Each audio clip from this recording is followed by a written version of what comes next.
Bu zamanlarda bir ağaç, tek bir ağaç, bir huluppu ağacı Fırat'ın kıyılarında kök saldı. Ağaç Fırat'ın sularıyla beslendi. Güney rüzgarları eserek köklerini çekiştirdi ve savurdu yine dallarını. Ta ki Fırat'ın suları onu uzaklara götürene dek. Bu ağacı Uruk'a götüreceğim. Bu ağacı kutsal bahçeme dikeceğim. Kendi elleriyle ilgilendi inanla ağaç ile. Ayaklarıyla toprağı ağacın etrafına bastırdı. Kendi kendine konuştu. Ne kadar sürecek üzerinde oturabileceğim parlayan bir tahta sahip olmam? Ne kadar sürecek üzerinde yatabileceğim parıldayan bir yatağa sahip olmam? O zaman evcilleşmeyen bir yılan yuvasını huluppu ağacının köklerine kurdu. Ağacın dallarında anzu kuşu kuluçkaya yattı ve gövdesinde karanlık bakire Lilit evini inşa etti. Gılgamış eğitilemeyen yılanı öldürdü. Anzu kuşu yavrularıyla dağlara uçtu ve Lilit evini yıkarak vahşi ıssız yerlere kaçtı. O zaman Gılgamış huluppu ağacının köklerini gevşetti.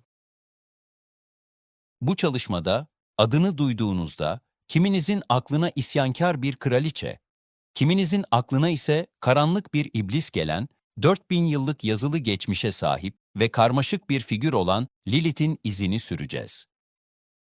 Lilith, Yahudi ve Hristiyan geleneğinde bir iblis veya Adem'in ilk eşi olarak yer almakla kalmaz. Aynı zamanda dilbilimsel kökenler, sanat tarihi, toplumsal cinsiyet çalışmaları ve derin mistik felsefenin kesişim noktasında duran merkezi bir arketiptir. Onun hikayesi, toplumsal inançların, ideolojilerin ve bastırılmış cinsel kaygıların bir aynası olarak işlev görmüştür.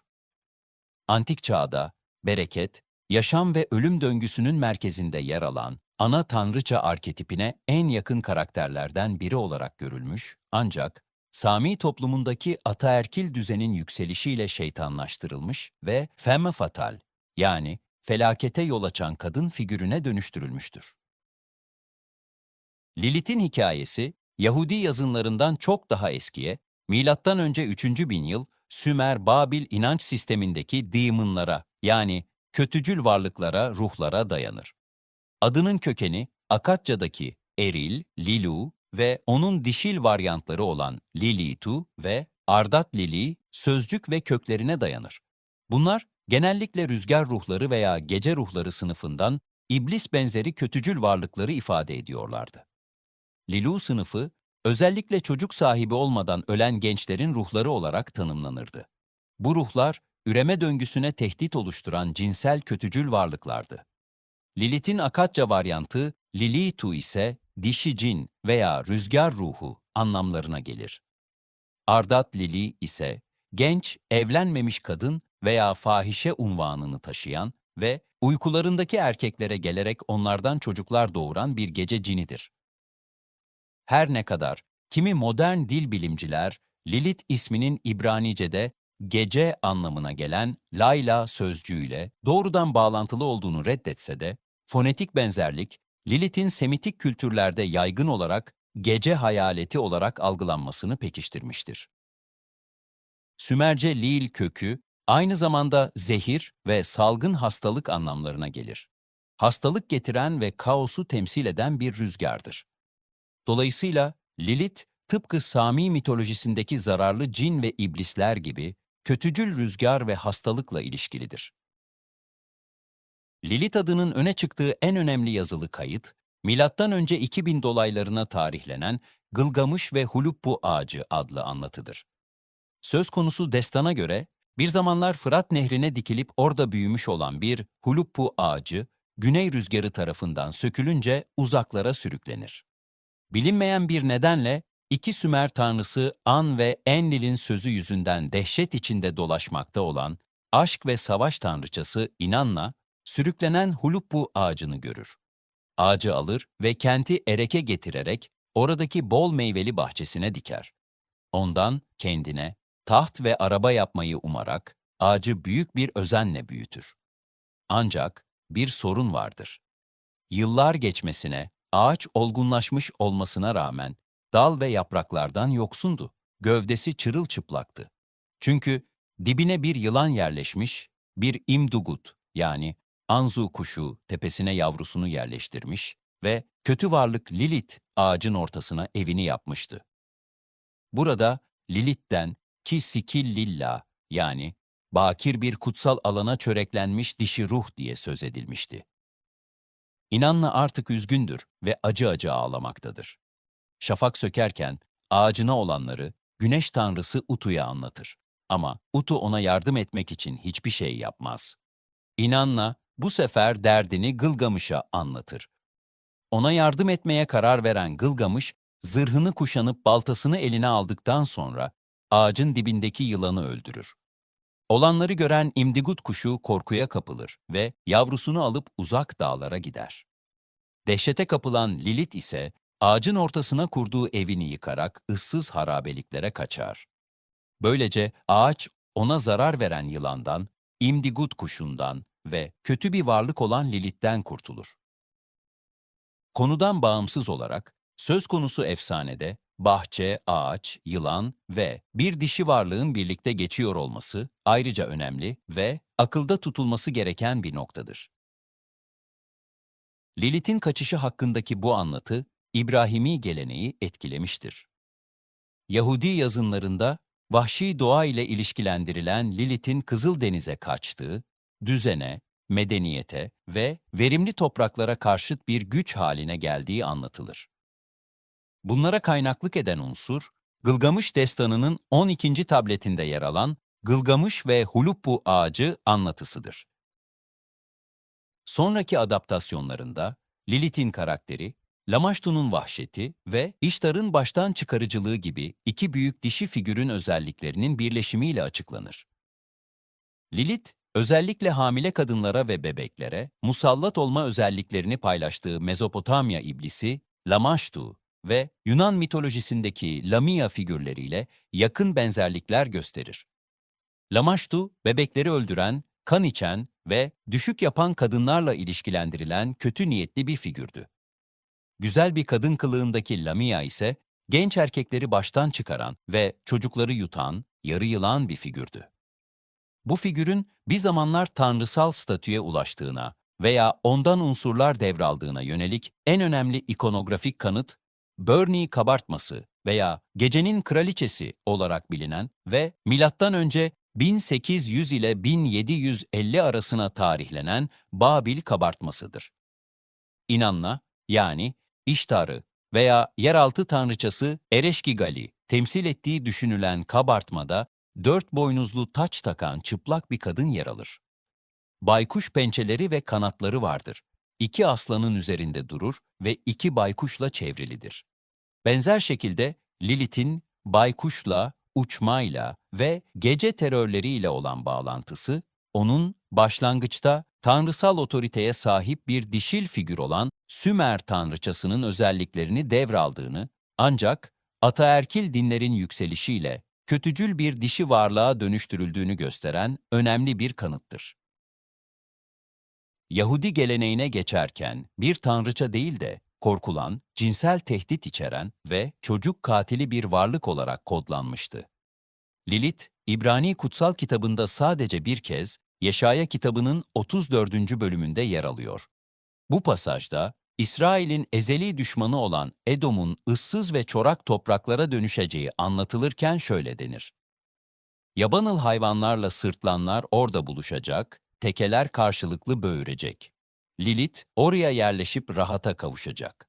Baykuşlar orada yuva kurup yumurtlayacak. Kuluçkaya yatıp yavrularını kendi gölgelerinde toplayacak. Çaylaklar eşleşip orada toplanacaklar. Gördüğünüz gibi Lilith, vahşi doğa hayvanları arasında listeleniyor. Tercümelerde genellikle gece kuşu, çığlık atan baykuş veya gece canavarı gibi ifadeler kullanılsa da, metin, Lilith'in, çöllerin ve ıssızlığın kötücül ruhu olarak kabul edildiğini gösterir. Lilith ayrıca M.Ö. 300 ile M.Ö. 68 arasına tarihlenen ölü deniz parşömenlerinde yıkıcı meleklerin, cinlerin ve piç ruhların arasında anılır. Bu durum, geç antik çağda ona kendine has ve tehlikeli bir kötü varlık olarak inanıldığını kanıtlar. Milattan sonra 500 veya 600 dolaylarında derlenen Babil Talmud'u, Lilith'i Rabbanik Yahudiliğin bilgi dünyasına sokmuş, böylece Talmud'da ondan bahsedilir olmuştur. Yazdığına göre Lilith uzun saçlara sahiptir ve kanatları vardır. Yalnız uyuyan erkekleri ele geçirip onlarla cinsel ilişkiye giren dişi iblis olarak tasvir edilir. Şöyle yazar: Kimse evinde yalnız uyumasın. Kim evinde yalnız uyursa Lilith tarafından ele geçirilir.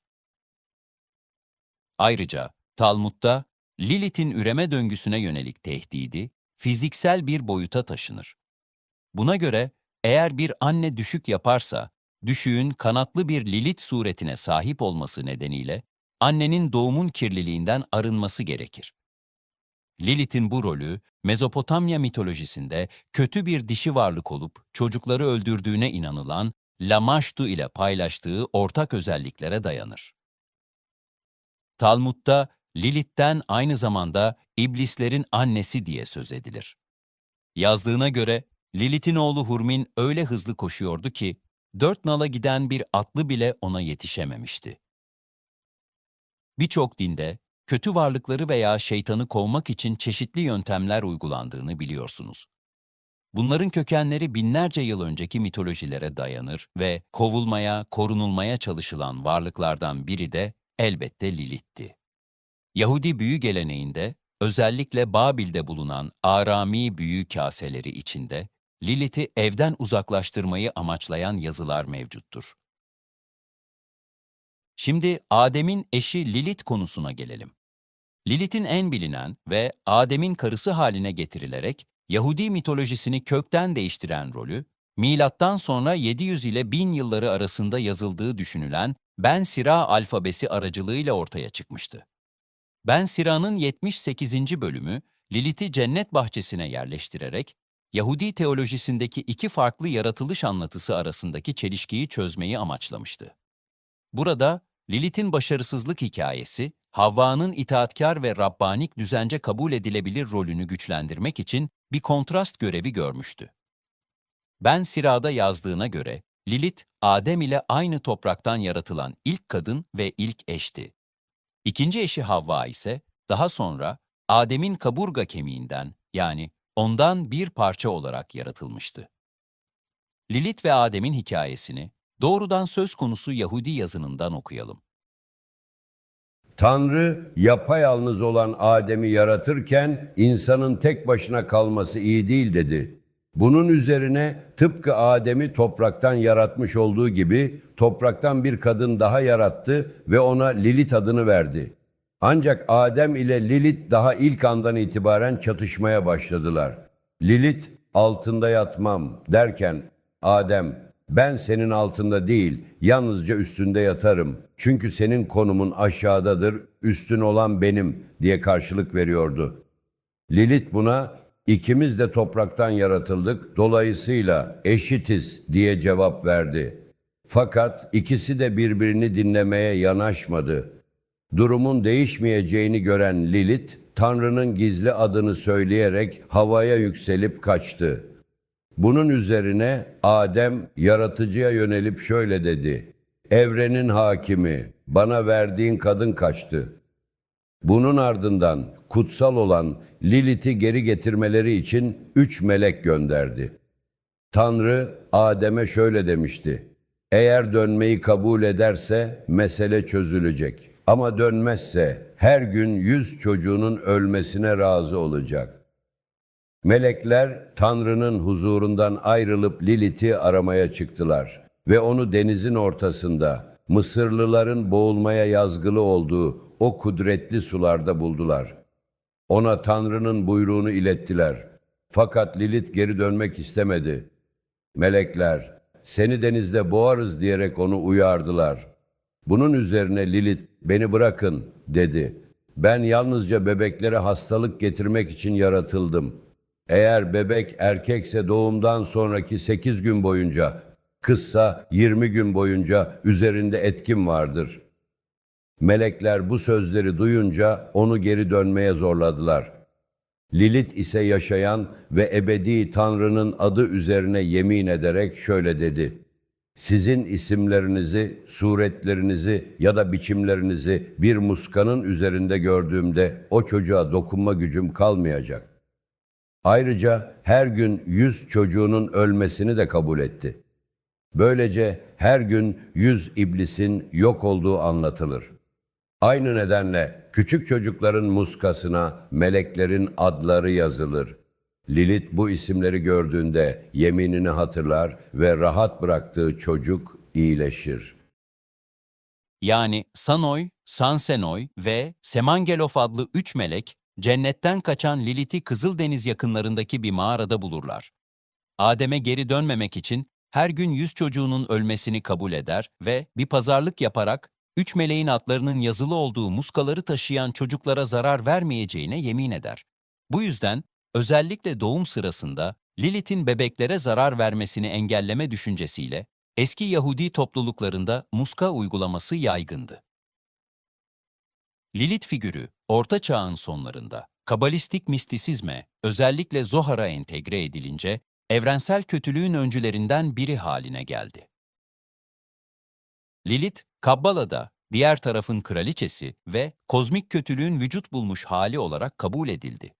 Şeytanla, yani kötü melek Samael ile birleşip eşi olduğu yazıldı. Zohar'a göre Lilith, ilahi dişil varlık olan Şehinah'ın karanlık ve ahlaksız bir yansımasıydı. Lilith, sık sık kutsal Şehinah ile karşılaştırıldı ve onun zıttı olup kutsal olmayan bir fahişe olarak ele alındı.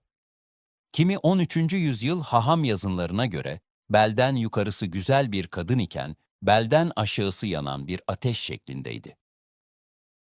Kabalistik düşünce Lilith'i önemli bir teodise için, yani Tanrı'nın adaletini açıklama işlevi için kullanmıştı.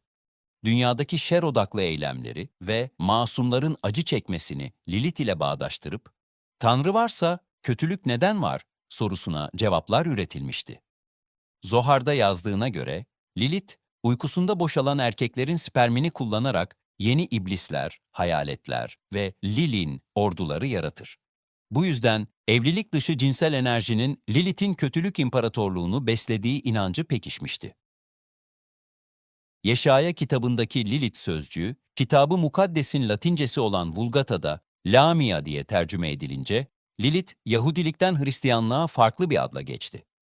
Lamia, zaten Lilith için oldukça uygun bir çeviri gibiydi. Çünkü Yunan mitolojisinde çocukları öldürüp erkekleri baştan çıkaran, yarı kadın yarı yılan biçimindeki kötü bir varlıktı. Bu yüzden Hristiyan sanatında Havva'ya yasak meyveyi sunan yılan bedenli kadın olarak tasvir edilmişti. Ünlü Rönesans sanatçısı Michelangelo da Lilith'i bilgi ağacına sarılmış, yarı kadın yarı yılan olarak resmetmişti. Özetle Lilith, antik çağda Lamashtu ve Lilitu olarak üreme kaygılarının yansıması ve Gılgamış tarafından çöle sürülen bir fırtına iblisiydi. Talmudik dönemde kanatlı, uzun saçlı dişi iblis rolünü üstlenerek Yahudilerin cinsel saflık ve soy devamı konusundaki kaygılarını temsil etti. Ben Sira alfabesinde Adem'den eşitlik talep edip boyun eğmeyi reddeden ilk eş rolü yüklenerek ataerkil hiyerarşinin reddinin arketipi haline geldi. Kabala'da Samael'in eşi ve Tanrı'nın kutsal dişil varlığının karanlık zıttı olarak konumlandırılıp kozmik kötülüğün kraliçesi ve kötülük problemlerini çözme aracı oldu. Modern çağda ise ilk Yahudi feminist ilahiyatçı Judith Plaskow gibi isimlerin etkisiyle ataerkil düzene karşı isyanın sembolik kahramanı haline geldi. Onun hikayesi, dişil gücün ataerkil dini yapılar tarafından nasıl şeytanlaştırıldığının ve modern çağda bu gücün nasıl yeniden sahiplenildiğinin çarpıcı bir örneğidir. Lilith gibi figürlere baktığımızda, Samilerin binlerce yıldır kadına atfettikleri rol ve beklentileri, itaatin ve bağımsızlığın teolojik sınırlarını görmüş oluruz. Benzer bir örnek, hikayesi kimi yönleriyle Lilith'e oldukça benzeyen ve İslami gelenekte insanlara büyüyü öğreten iki melek olan Harut ile Marut'un içki içmelerine ve bir çocuğu öldürmelerine neden olan, sonrasında gökyüzüne yükselerek bir yıldıza dönüştüğü anlatılan Zühre adlı kadın, yani Venüs'tür. İki meleğe tüm kötü işleri yaptıran odur.